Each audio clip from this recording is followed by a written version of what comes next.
evening and welcome to the second in a series of forums with candidates for office for this November 5th election, being brought to you by Cayuga Community College, the Citizen, and ARMA, the Auburn Regional Media Access. I'm your moderator, Guy Cosentino.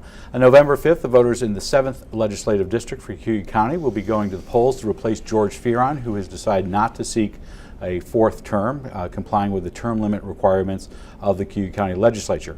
As a result, that is now an open seat and it's up for grabs by either party. There are two first-time legislative candidates running for that, a four-year term. Keith Batman, who is the town supervisor of Scipio, as well as William Harry, who is a member of the Ledyard Town Council, who are both running for that position. The position of a member of the county legislature is a part-time position.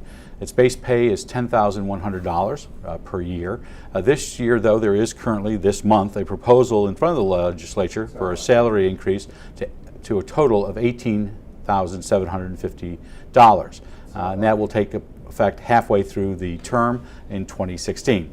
There are 15 members of the Cayuga County Legislature now, currently 9 Republicans, 5 Democrats, and 1 Conservative. The 7th Legislative District includes the towns of Ledyard, Scipio, and Springport, as well as the villages of Aurora and Cayuga. Representing the press today as a familiar face, it's Jeremy Boyer, the executive editor of The Citizen.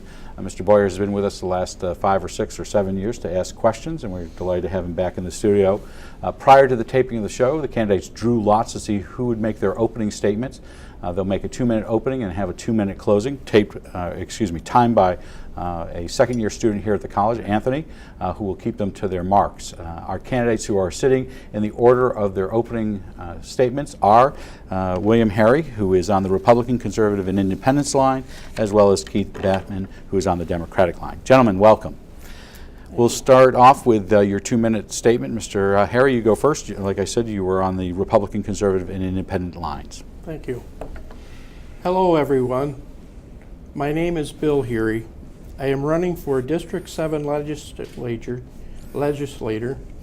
to represent Ledyard, Springport, and Scipio in the Cayuga County Legislature.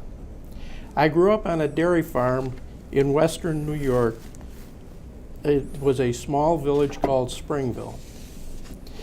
After high school, I attended Alfred State Tech, where I graduated with my degree in electrical engineering, actually a degree in electronics. My wife Cheryl and I have lived in the town of Ledyard for the past 38 years, where we own and operate a farm winery and bed and breakfast. I am on the Ledyard Town Council, and I have been involved in my family's business all my adult life. We manufacture and market lightning protection equipment. I want to be involved in promoting the economic development of Cayuga County, part of which is creating a comprehensive marketing plan highlighting the many assets of Cayuga County. If we exercise this plan, more businesses will be encouraged to settle here, thereby creating more jobs and increasing the tax base. Obviously, more jobs creates a stronger, more stable economy for all residents, especially those on fixed incomes. I am looking forward to this afternoon's forum. Thank you. Thank you, Mr. Harry. We'll now hear from Keith Batman, who is the town supervisor in Scipio, and you're on the Democratic line. Yes, thank you. Yeah, I'm Keith Batman. I'm the Democratic candidate for the District 7. And I would make one correction. The Cayuga is not part of the district, but Union Springs is. Sorry. So that's fine. In local elections, I think it's reasonable to ask what distinguishes one candidate from another. In other words, to be more blunt, why should you vote for me instead of for Mr. Harry? Well, one of the answers, I think, is platform. What do I stand for? What do I want to accomplish? Well, I want to protect and preserve our lakes. I want to bring high-speed, affordable broadband to everyone in our region. I want to help develop an infrastructure plan, a capital plan for our highway department and other infrastructure needs. I want to maintain and build upon the rural nature and character of our communities. And I want to listen to what our town and villages have to say. These are all good goals, and Mr. Harry's are all good goals. And they're important. But as important, or more important perhaps, is that we have to have the follow-through, the ability to make them real. I've spent a lifetime preparing for this position. 6 years as supervisor in Scipio, 6 years on the Southern Cayuga Central School Board, 20 years as administrator in higher education, and more than 40 years working with community groups. These have uniquely prepared me. More importantly, perhaps, though, is what do we all want in an elected official? Well, I think what we all want is someone who listens and will do the right thing. We want someone with experience, someone with integrity, someone with knowledge. We want leaders we can count on, and you can count on me to listen, to work with you, to work for you. I'll take your calls, I'll listen, and I will act. I too look forward to this discussion. Thank you. Thank you, gentlemen. We'll now start with questions from Mr. Boyer. He can ask them of both of you or individually. You'll have 2 minutes to answer and 1 minute follow-ups. Mr. Boyer. All right. Well, thank you both for coming up here today to answer some questions for voters. I'm going to start off with a question for both candidates. Given that you're both coming from a town government, a town board perspective, I'm curious what your perspective is on how well county government is serving your towns, and what, if any, ways can they do a better job at doing that? Okay. We'll start with the first question to Mr. Harry. You have 2 minutes. I believe that Cayuga County Legislature and the members of this legislature are doing a pretty decent job considering the conditions that we're under. My experience on the Ledyard Town Board helps me a little, but I would think my business experience helps me a great deal more. I feel that over the years I've created jobs for more than 100 people. And I think one of the things that we should be doing here in Cayuga County is trying to increase the jobs for the people, so that I know we've already got good education here. We turn out good, qualified employees, and I think that we need to take advantage of this. Thank you, Mr. Harry. Mr. Batman, on the issue of how does Cayuga County serve the towns and villages? Well, I think in this case I would agree with Mr. Harry that I think that the county does a reasonable job supporting the towns. Having said that, I think one of the things that I hear fairly often is that there needs to be closer communication between the towns and villages and the county. And this is something, when I'm elected, I will make a point of meeting on a regular basis with the elected officials in Springport, Ledyard, Scipio, Union Springs, and Aurora, as well as maintain contact with the fire departments and other groups within the community to make sure that communication is available. I also would point out that one of the great things this county has going for it is the staff.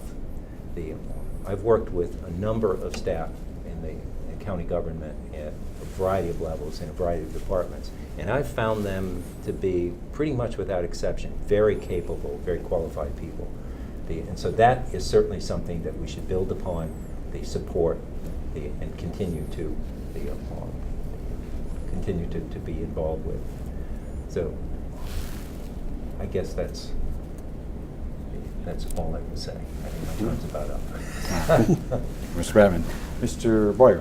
Well, and both of you being new to running for this particular office, you're vying to replace someone that's been a familiar face for voters in your district, George Fearon, who's been there quite a while, and people might want to know sort of how are you like or dislike Mr. Fearon in terms of philosophies, style in communicating with voters, and just handling this particular seat.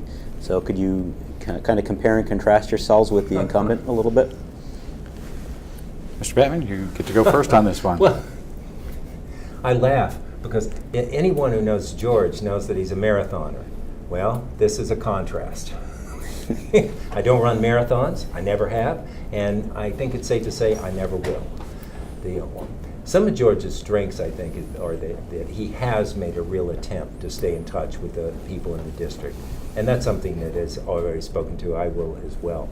The one thing that George does that I think I will build upon is to not just communicate with people, but to build consensus. I think consensus building is critically important, and you'll find that I have a history with that, and will continue to do so.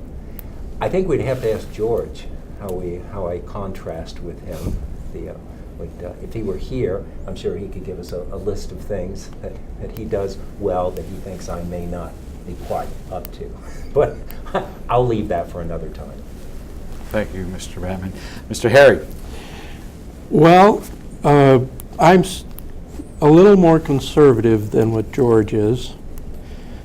And we do have the same sort of tenacious personality. When we get started on something, we don't really back off very often. The other thing that I think speaks volumes is that George is supporting me in this effort, and in that respect he has told me that he will help me in any way I need, which I think is critical because of his many years of experience. And I have been a very busy person traveling throughout the country and the world with my family's business, so I haven't had a lot of time to study the issues here in the county, but I feel I'm well qualified to do this, especially with George's help. Thank you. Thank you. Mr. Boyer. Okay, well, one issue that's kind of been kicking around, especially from Auburn outward, is the issue of sales tax distribution. Some folks within the city are hoping to possibly negotiate with the county to rework how that's currently divided up, and I'm wondering, for both of you, where do you stand on whether that formula should be reworked or not? Mr. Harry, this goes to you first. Thank you. I do agree this definitely needs to be reworked. The city made a bad choice years ago. They didn't realize that the donut towns were going to develop so much industry, not industry, but commerce. And so they felt that if they stayed within the city and got a certain amount of city tax, they would always be better off. As it turns out, there's enough sales tax generated in the outlying areas, that is the near to city businesses, that at this point Auburn is not getting the same amount or same percent of sales tax that they used to that was generated in the county.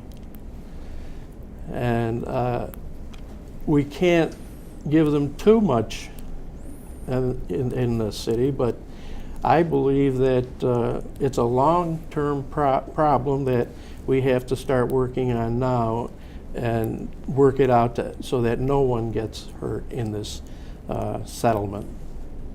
Thank you. Thank you, Mr. Harry. Mr. Batman, 2 minutes on the issue of sales tax. Yeah. The problem with sales tax is it's a zero-sum game. There's only so much sales tax, and when it's distributed, it's distributed. It's not as if we can give one amount to Auburn and the same amount to the towns, the villages, and the county. If Auburn gets more, everyone else gets less. That's an important point. Having said that, I'm absolutely not opposed to talking about this issue or any issue, and I do understand the difficulties Auburn faces. However, I also understand the difficulties towns face. I do a budget every year, and I can tell you that many of the towns, Scipio is one of them, we rely and depend upon the sales tax. We cannot take a substantial decrease. Now, this is not so true for some of the towns, but it is for many of us. One of the towns last year, for example, had to have a 30% tax increase because they're in a position where their sales tax revenue is simply not enough to cover basic operating expenses. We cannot aid Auburn at the expense of the towns. And that's something that we simply have to keep in mind. And Auburn has to understand. Auburn may have made a bad decision in the past, and we should all work to come up with an equitable solution. But what we can't do is build that solution on the backs of taxpayers and the towns and villages in the county who perhaps need that money in order to operate. Thank you, gentlemen. Mr. Boyer. All right, we'll move on from that to sort of a related topic, economic development in Cayuga County. And the county earlier this year contracted with the Cayuga Economic Development Agency to provide first stop or one-stop services to the county to help win job creation efforts. I'm not sure how familiar both of you are with what's been going on there, but the question I have for you as candidates is just, what ideas and proposals would you bring to further county economic development within Cayuga County? How do we go about the job of creating more jobs from the legislature's perspective? Okay. This goes first to Mr. Batman. Yeah. Well, I would start by saying, if I knew how to do this, I wouldn't be running for office. I would be a $1,000 an hour consultant. So let's understand that first. But it seems to me that it's fundamental that what we need to do are a couple of things. One is build on our strengths. What is it that we have that other people don't have? And I would argue that those things are several. Our lakes, the beauty of our area, our water resources. We have a trained workforce. These are all things that are critically important to employers. We also, though, in my opinion, have to understand that the days of industrial growth in the Northeast have by and large passed. That does not mean that we don't seek heavy industry, but it does mean that we don't put all of our eggs in that basket, because we will find that we lose. What we need to do then is build on the beauty of our areas. We need to refocus on small business. That's one of the reasons I'm so high on getting internet throughout the county. It is Mr. Heary, I'm sure will tell you, it is difficult to do business without high-speed, broadband, reliable internet service. And so it becomes a critically important economic development tool that we have to pursue. In terms of more specifics, what I would intend to do is to, when elected, I intend to sit down with the principals involved, understand what they're doing, and offer what I can. I have some substantial experience in this area, both in terms of training as well as a Dean of Continuing Education at Cayuga Community College. I think I have a lot to offer, a lot of ideas, but ultimately, I'm also interested in allowing people to do the jobs. Thank you, Mr. Batman. Mr. Heary, 2 minutes on Yes. this. Well, I do have experience in this field, and I am willing to contribute that to what I consider my home. I wouldn't be looking for a $1,000 an hour position. One of the projects that I'm most pleased with is the new milk plant that's been being constructed in Aurelius. Now, this project really did not have a great deal of support, or maybe I shouldn't say support. They didn't have a great deal of help or work from the county. This was a band of dairy farmers here in the county that realized that they had a product that if they had the proper installation, they could take and generate a great deal of products out of the materials that we have here in our own community. This is a type of economic development that I have seen is most successful. So I believe we also could connect our wagon to theirs, because I'm sure there's going to be byproducts there. So they are actually doing a great deal of economic development for the Cayuga County. And I would be interested in relying more on the private sector where there are people who have ideas that would probably work very well. Thank you, gentlemen. Mr. Boyer. All right. I know we've heard, since you bring up the milk plant, there is now some talk about creating some sort of energy generation facility at the park there to help the milk plant as well as future businesses that might locate there. The county's gone into some projects. The digester out in Senate is an example of one they've done, an alternative energy project. My question for you is, given the history of some of these projects that have been attempted, should Cayuga County pursue its own energy generation facility at the industrial park? And this goes to Mr. Harry first. Well, I don't, again, I really believe in using the private sector. Now, if the county wants to give support and help in this project, I think that would be good. But there definitely are going to be some byproducts that would be very useful in a cogen plant. The biggest concern is what you do with the surplus energy. Now, I'm not that familiar with the project, but I think they would be generating more gas and more electricity than what the milk plant needs. There's a problem with electricity because when you generate electricity, you're not allowed to take it over a public highway. So they either have to make sure that there's enough use there so they can run the system at 100%, or I hear discussion of a co-op, an electrical co-op, which could buy the energy from the milk plant or whoever is running the cogen system, and then wheel it over the regular electrical lines to other people. So I think that I would be very interested in following up on this. Thank you, Mr. Harry.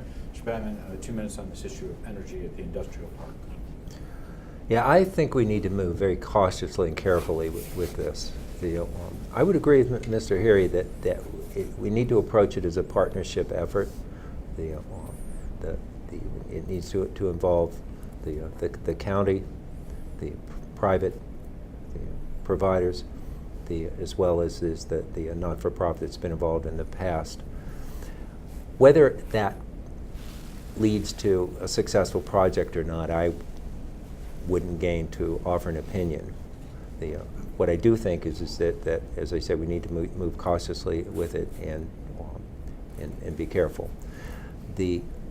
One of the issues with electric generation, in having the county involved in it, does have to do with the cost, both going in and the continuing cost of operation and what we get out of it.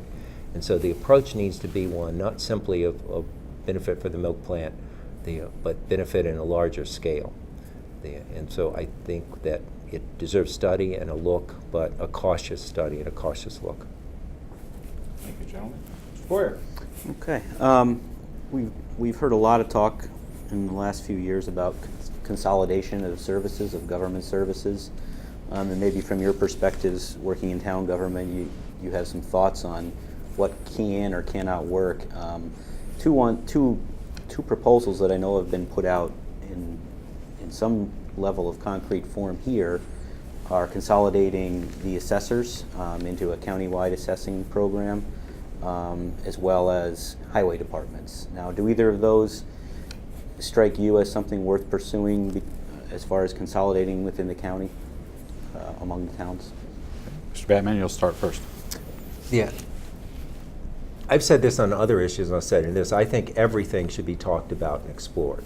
Okay. Having said that, it's hard to see how that consolidation of highway departments, for example, could save any money. And the fundamental problem, if you look in the towns, is that you have to have equipment located where it's needed. When it snows, you can't be bringing a truck 20 or 30 miles over the road to plow. It has to be close. What that means then is that the opportunities to save money with housing on reducing the number of highway locations is fairly minimal. I'm not saying it won't be savings, and it should be looked at, but fairly minimal. The same with staffing. If you have a truck, you have to have someone to drive that truck, and it doesn't matter if you're consolidated or not. And so it's these things have to be looked at very carefully. It sounds good, we'll consolidate, we'll save. The fact is that towns, again, by and large, as the numbers will indicate, operate much more efficiently than the county. So the question is then, who operates this consolidated effort, and where's the additional cost? If we look at assessor, that was looked at several years ago, and in fact, at that point, there was no cost savings. Now, that does not mean that another look at it would not result in some, but there were none at that point. My understanding is looking at consolidation issues is that where there's real savings is when people have paid fire and paid police. That is not true in virtually any part of the county. There are some exceptions. Some of the villages do have paid police. But by and large, that's not true, and it certainly is not true in District 7. So I would be very skeptical if we would reap any economic benefit from it. Oh, and I should add, since I have a little bit of time left, highway departments already cooperate and collaborate in programs. When there's a big paving program, the towns come together, they work together, and then they move from town to town. So that kind of economy of scale already exists. Thank you, Mr. Harry. You have 2 minutes on this issue of consolidation, both in regards to the assessor and highway. Thank you. Well, I'm all in favor of consolidating the assessor, not so much for the savings as I am interested in having a fairer result. And this is no reflection on the assessors. It's simply that one assessor sees things one way and another sees it another way. And I've noticed throughout the county that some properties seem to be assessed either higher or differently than others. So on the assessor issue, I would certainly be in favor of consolidating the assessor's position, and that doesn't necessarily mean that we would have to take some of the assessors out of their jobs. I think that they could have a much more coordinated and be under one supervisor, so to speak. Now, on the towns, the equipment that they use, certain equipment, construction types, and the equipments they use in the summer, I think that they should get together with nearby towns and go together on those things, and I'm sure some already do this. I know they do it with the trucks when they're, as Keith says, when they're paving. Thank you. Thank you. Mr. Boyer. Okay. Well, I know in your district, Native American fairs have been an important topic in the last couple of decades, really. Currently, it's been kind of quiet, but there is continues to be an application for putting land into trust by the Cayuga Indian Nation, and some indications are that the federal government eventually might do that. One question we've often asked of people sitting in your seats is, do you think the county should at some point, or should just now, start negotiating with the Cayuga Indian Nations on some sort of settlement to this whole issue?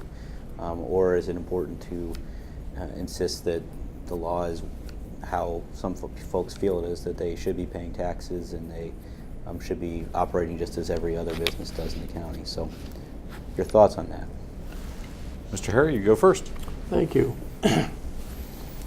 Well,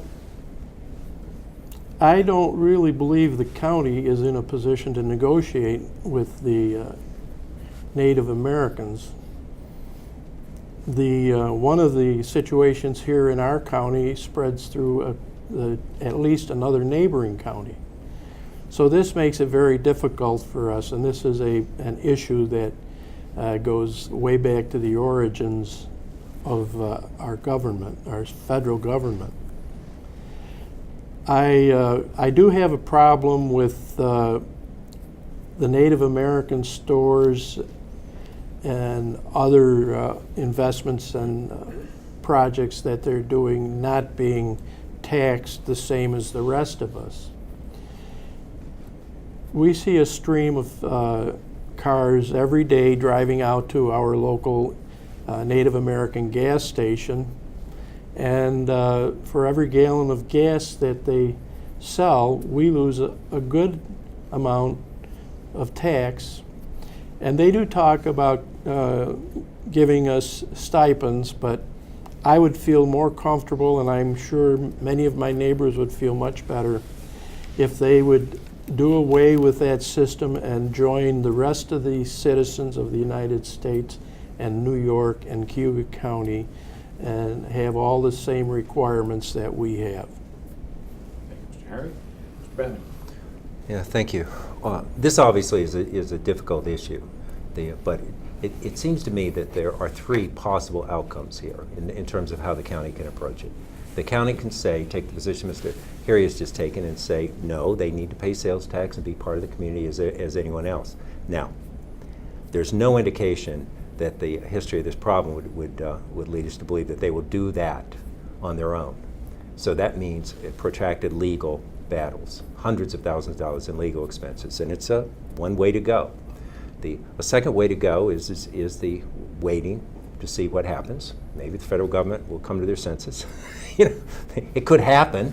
There's a budget, you know, kind of. And the third is to approach and try to come up with a solution. So I'm not at all opposed to negotiation. What I am opposed to is negotiation that does not involve the principles. And the principles in this case are not just Cayuga County, but it's the village of Union Springs, the town of Springport, the school district of Union Springs. These are all entities that are losing tax dollars through property tax and sales tax. We have to recover that money, period. I mean, that's the starting point. I don't care what the solution is. There has to be a recovery of those funds. We can't have a patchwork solution here that has this section of this acre, that kind of thing won't work. That's one of the things that I've heard some talk about. So my position on negotiation is I'm never opposed to talking if the right people are at the table. What we can't have is a negotiation on the part of the Cayuga County Legislature without any involvement in the towns and villages. Mr. Harry, you have 1 minute to respond.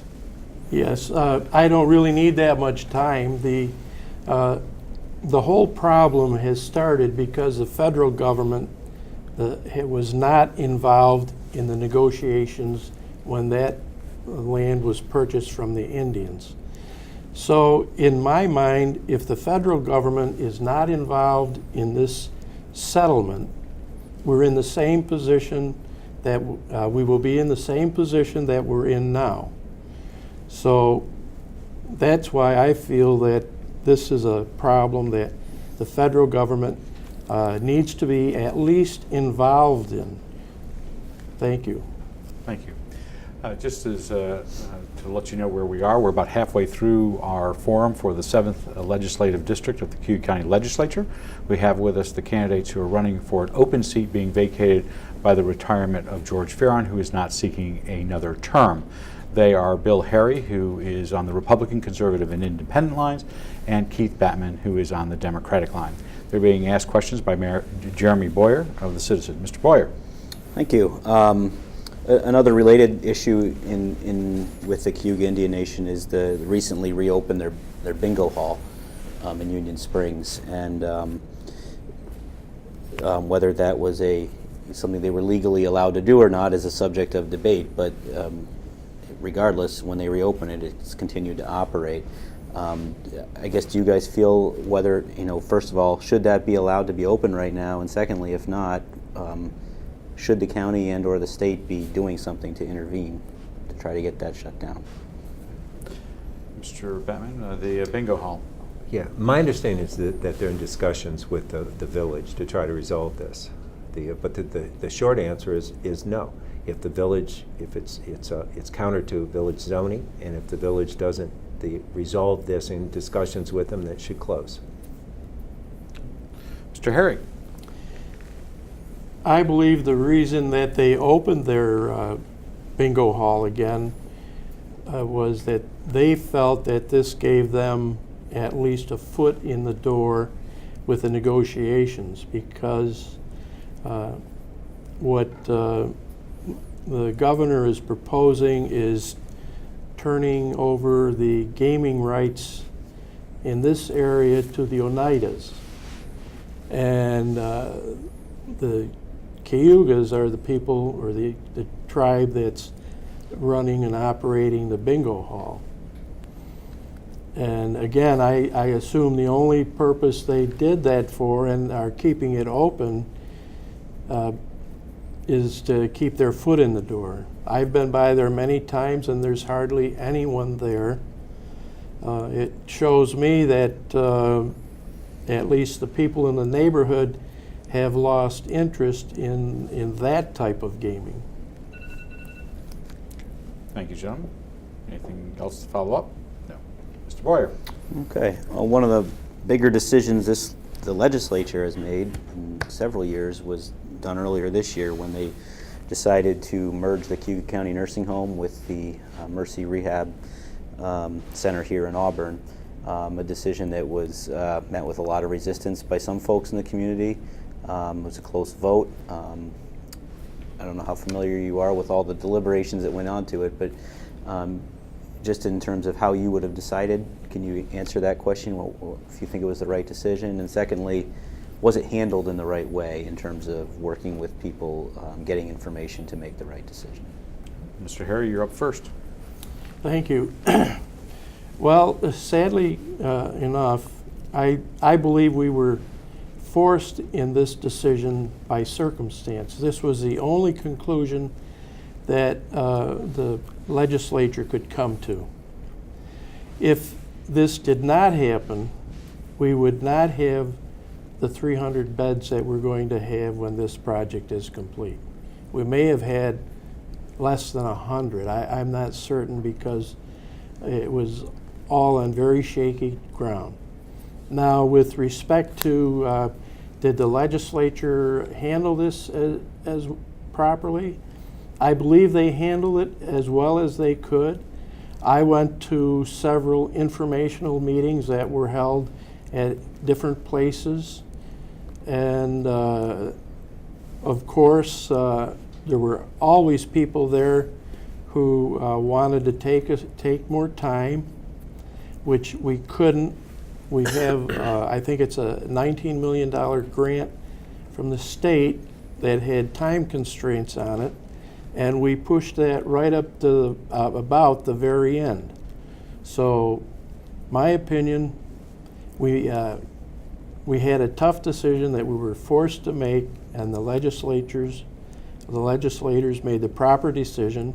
The only suggestion I would have is that I understand we're supposed to be good for about 10 years now, so I believe they should set up a committee right away to look into this and make certain that we don't get caught again without the proper knowledge. Thank you, Mr. Harry. On the issue of nursing homes, Brad. Yeah, actually, my answer to this is pretty short, and that is that I don't know all of the discussions and all of the data that was looked at. And one of the things that's very difficult, I think, to do is go back and look after something's been done when you weren't involved in the process and say, that was a good idea, it was a bad idea, it made sense, it didn't make sense. As I say, I was involved in the process. What I will say in the same respect, the Syracuse would have won 2 national championships if they would have allowed me to coach the day after the game. And I think there's some analogy here that the decisions are made, and if we go through a process, we need to learn from those for future decisions. But to go back and say that was good, that was bad, unless it has some purpose in terms of future action, is counterproductive. Mr. Harry, you have 1 minute. Well, I would just like to reiterate the fact that they had no choice. On a really, I did look into this myself because senior care is probably one of the more critical issues in our districts. And so I went to several of the meetings, and I just could see no other options. Thank you, gentlemen. Mr. Boyer. Okay. Legislator pay, $10,100. If you get elected, is that okay, or do you think it needs to go a little higher? There's been some discussion in the legislature about it to say, if you want to continue to draw qualified candidates into the future, you got to take a look at the pay. So what are your thoughts on that subject? Mr. Bevan, I believe you're first on this one. Yeah. Of course, the smile, because the proposal that that's been made is just, I don't even think it was a serious proposal. There's no way that the salary should go up 85% period. Now, whether or not the salary should go up or not, I don't know. I haven't been a sitting legislator, so I don't know what the work is. I don't know how much time it takes, and so on. I do know what I think needs to be done. A fundamental problem with this process is you're asking the people that are getting paid what they think they should get paid. Well, I could turn to either of you and say, so, are you happy with your salary? Do you think it should go up? Are you earning it? You're doing more work than you're getting paid for? I mean, it's a difficult dynamic. And what I would suggest to do, if those people have more experience than I think that there needs to be an adjustment, then I think that they ought to be looking at the people outside the legislature to look into it. There are plenty of people that would be happy to help with that, I think. Thank you, Mr. Bevan. Mr. Harry, on the issue of legislative pay.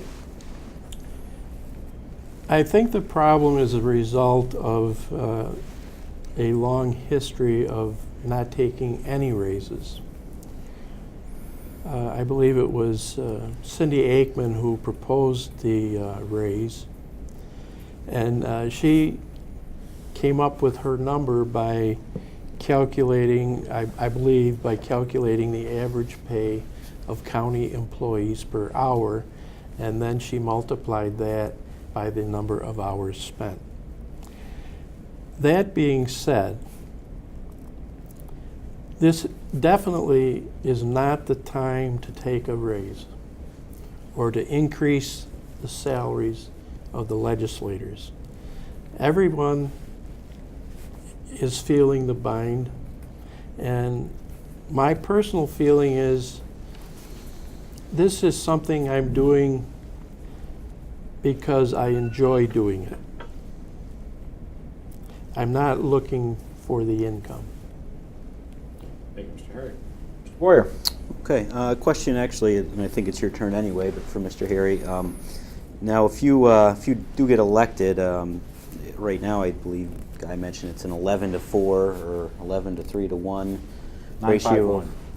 What is it? 9-5. Wow, 9 9-5-1. Republicans, 5 All right. Democrats, one conservative. Sorry. So, I mean, this county has a long history of being having the majority on the Republican side of things, and therefore, you have the ability, in some sense, to control legislation or decide where it goes. What do you think is the proper way to be using the caucus in terms of coming about decisions about how county government should run from the party's perspective? And I ask it, You said the caucus? Yeah, because obviously when parties caucus and the Republicans have caucused throughout the years on the legislature, they can ultimately come up with a decision without doing it in front of the public, and then going into a regular session doing what they do without including the Democrats. How do you feel about the use of the caucus? I mean, what should it be used for? Do you think it's okay to have these kinds of discussions, to have discussions about budget issues or about the Emerson Park Pavilion, for example, in a caucus setting before actually having a discussion in front of the public in a full legend meeting? Right.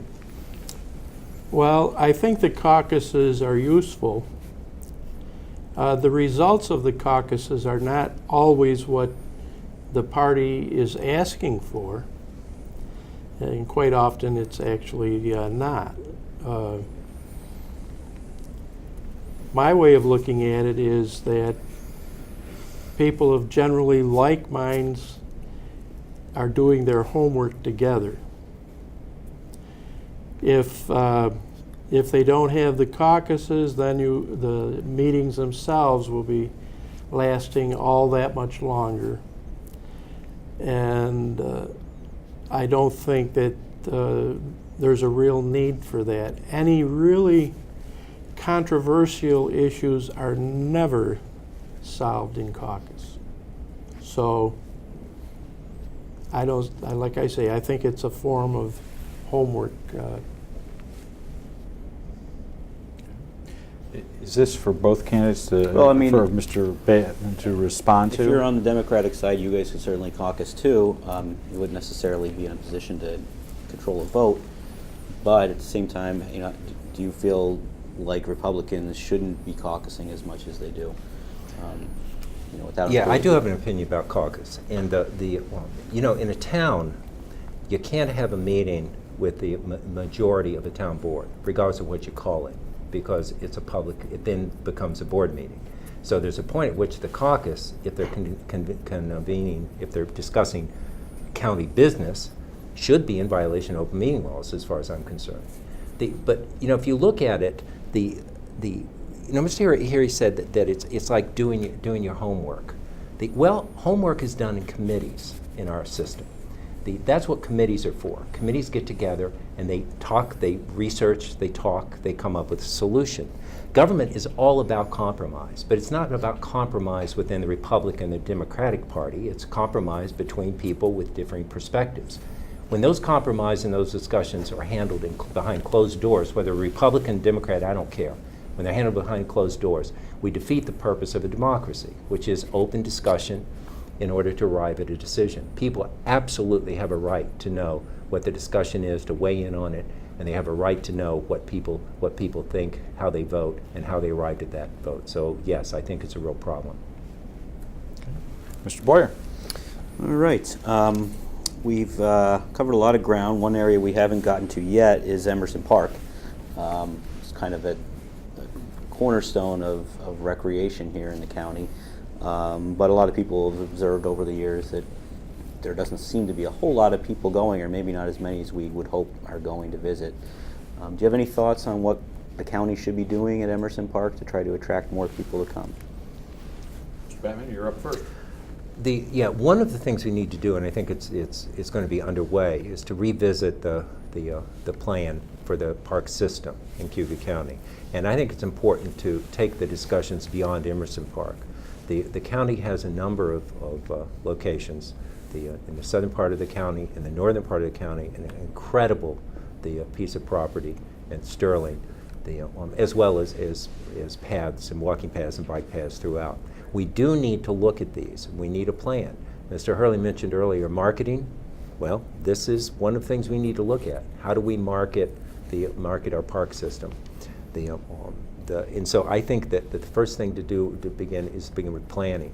I know we're getting short on time, so I'll just say one thing. One of the issues with Emerson Park is that and I don't know this dynamic. I don't pretend to understand it entirely, but Emerson Park is because it's in Auburn, seems to be Auburn dominated, and that's one of the things that we need to find a way to get more people involved with the lake, because ultimately involvement with the lake means that more people are concerned about the quality of the lake, and as you know, that's a fundamental and major concern of mine.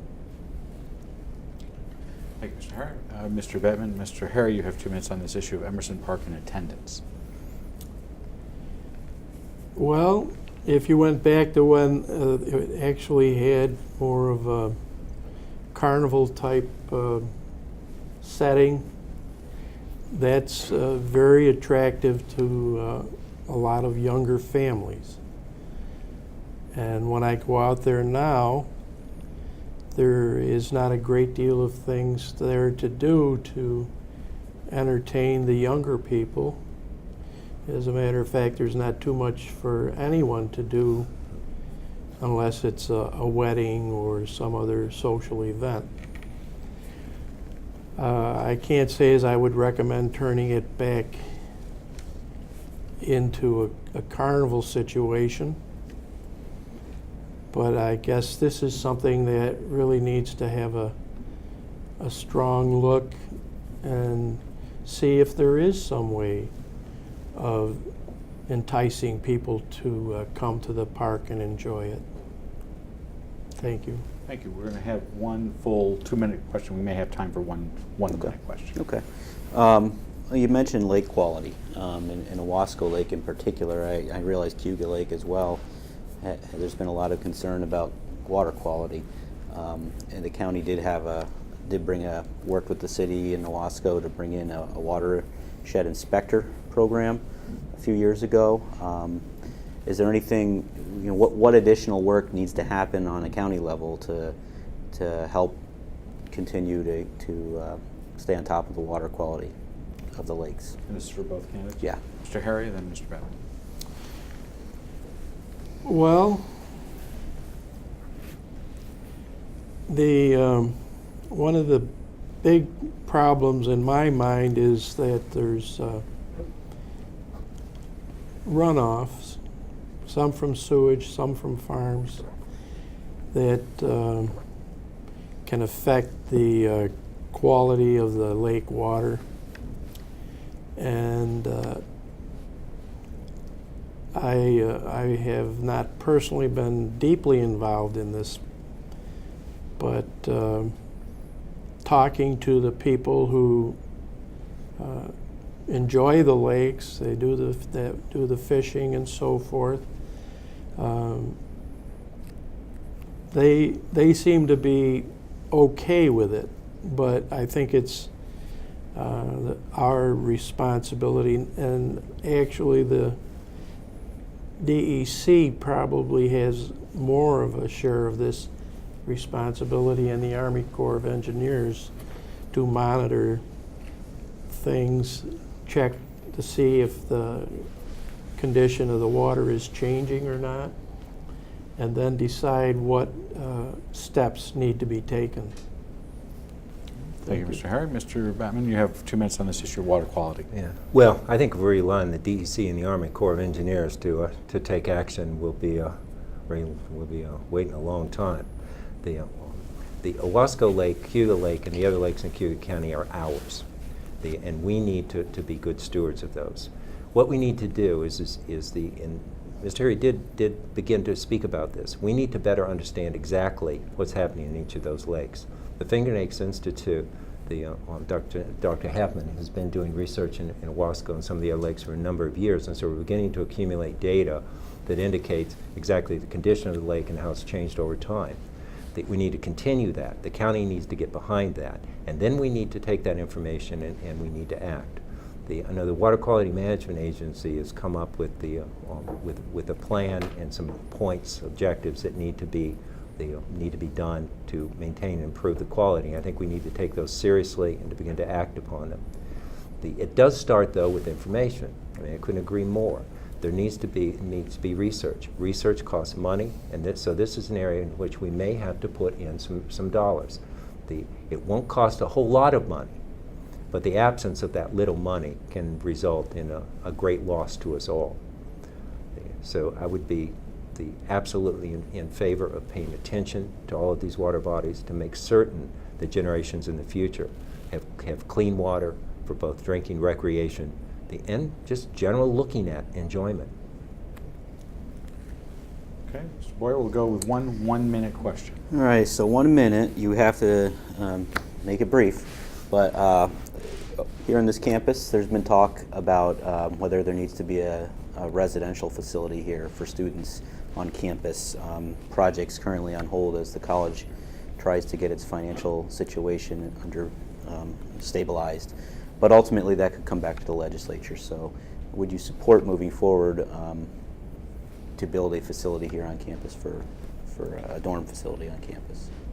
Mr. Batman, I believe you're up first. 1 minute on dormitories. Okay, a minute. I wish this wasn't the minute question, because this is a complicated question. The short answer, I think, is this. Who knows? The process that's gone through at this point had the people that would manage the dorm do the research to determine if a dorm was necessary. And guess what? The conclusion was, oh yes, you need a dormitory. And oh, by the way, we are a management firm who stands to gain a lot of money from that dorm. And so that needs to be revisited. The whole process needs to be looked at. Importantly, though, this comes down for me to a very important principle. One of the things that Cayuga County Legislature needs to stop doing is treating the college as if it were a department of the county. It's not.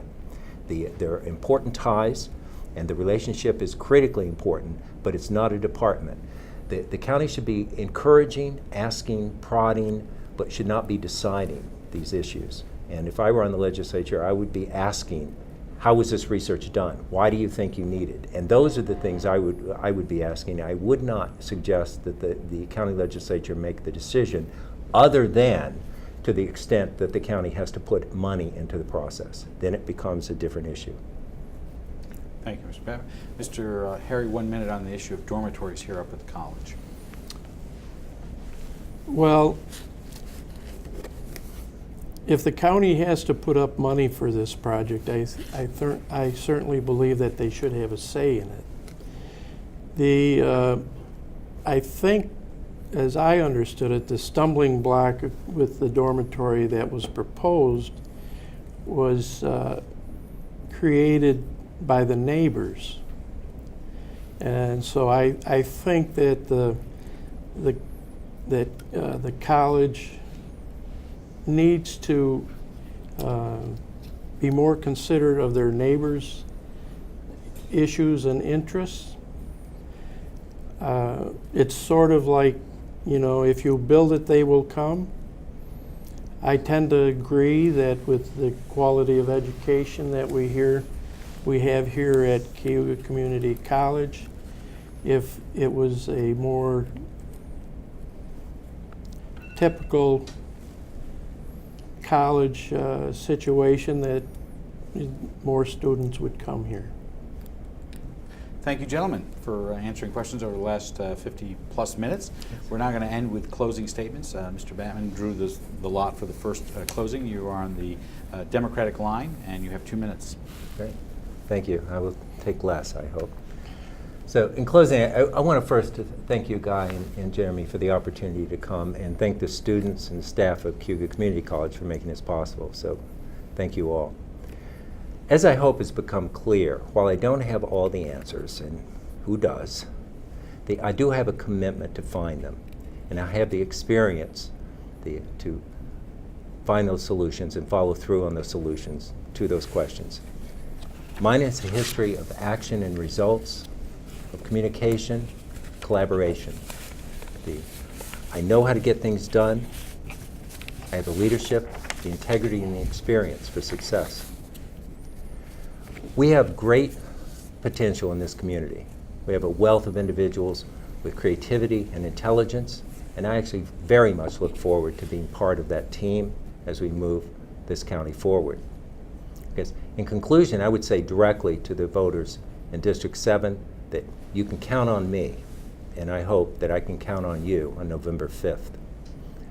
So thank you, and if anyone would like more information, you can visit www.keithbatman.com.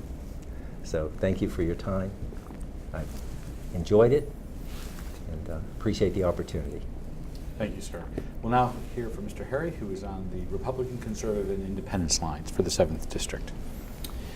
First, I want to thank the citizen, Cayuga Community College, and the students for giving us the opportunity to express our views. Guy Cosentino for his efforts, Time Warner for airing this forum, and especially the viewers for their time. You have heard the differences between me and my opponent. I encourage everyone to exercise their privilege of voting on November 5th. I would appreciate your support and your vote. Thank you. Gentlemen, thank you for giving us the last hour as we air this 7th Legislative District Candidates Forum. We wish you well on the campaign trail. You have about, 2.5 weeks to go. We look forward to hearing more of your views in the local media as the weeks go by. We also want to thank you, our viewers, for paying attention to this district, which is an open seat being vacated by George Fearon, who is finishing his third four-year term. We'd also like to thank Mr. Boyer for his thoughtful questions. He'll be back with us on Tuesday as we continue the series of forums heading into the November 5th elections. On Tuesday, we'll have the race for Senate Town Supervisor, with incumbent Jeff Herrick being challenged by Thomas Gray. And Thursday, the race for Owasco Town Supervisor, with incumbent Ed Wagner being challenged by John Sosi. And the last of our legislative races will be the one for the 13th Legislative District, which is located in the city of Auburn, with the Republican Timothy C. Lattimore, and he is being challenged by Democrat Susan E. Martini. The following Tuesday, we'll wrap up our forums with the City Council race. We have confirmed participation from Terry Cuddy, Chris DeAngelis, and Debbie McCormick. Because of the number of forums that are being shown or being done here at the college, you will be able to pop them up on the Citizens website, auburnpub.com. For download right after they run tonight on Time Warner. The Auburn Regional Media Access, ARMA, will run them as well on Saturday and Sunday on Time Warner Channel 12 and 98 and FiOS 31 starting at 5 p.m. for this particular forum. As always, we'd like to have your thoughts and ideas of future guests for either Inside Government or Beyond the Front Page. You can contact us at cozguitho@aol.com. I'm Guy Cosentino for Cayuga Community College. I want to thank you for watching. Have a good night, have a great tomorrow, and we'll see you back here on Tuesday for the Senate Town Supervisor race.